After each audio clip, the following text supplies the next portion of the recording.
Space হোমের পক্ষ থেকে আমি জেলার পরে কালকে কাটোয়া ছিলাম, কাটোয়া থেকে আজকে সকাল সকাল চলে আসলাম বারাসাত। ফলে বারাসাত অঞ্চলে আমার এক পূর্ব পরিচিতি দাদা, ওনার সঙ্গে তো বেশি দিনের আলাপ নয়, মাত্র 2টো সেটিংয়ের আলাপ, আর তারপরেই পুরো বাড়ির চাবির দায়িত্ব আমার কাছে। অর্থাৎ আগামী দিন উনি যে বাড়িটিতে থাকবেন, যে পরিবার নিয়ে সকল সদস্য নিয়ে থাকবেন, সেই বাড়ির আভ্যন্তরীণ সজ্জা সব দায়িত্বটাই কিন্তু উনি স্পেস হোমকে বেছে নিয়েছেন। আমি বলা ভুল, এন্টায়ার পুরো টিম অর্থাৎ carpentry work, false ceiling work, electrical work, colour, শুরু থেকে শেষ সবটাই কিন্তু আমরা ওনার কাছ থেকে দায়িত্ব পেয়েছি।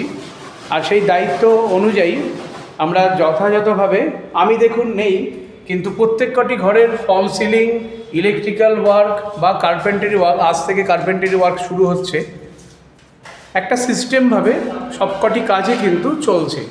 অর্থাৎ এই সিস্টেম চালু করতে গেলে বা এই সিস্টেমকে ধরে রাখতে গেলে যোগ্য একজন প্রতিনিধি দরকার, অপারেটর দরকার, মনিটাইজেশন করার মতো একটা ম্যান পাওয়ার দরকার। আর সেই ম্যান পাওয়ার, সেই ভালোবাসা আপনাদের কাছে পাই।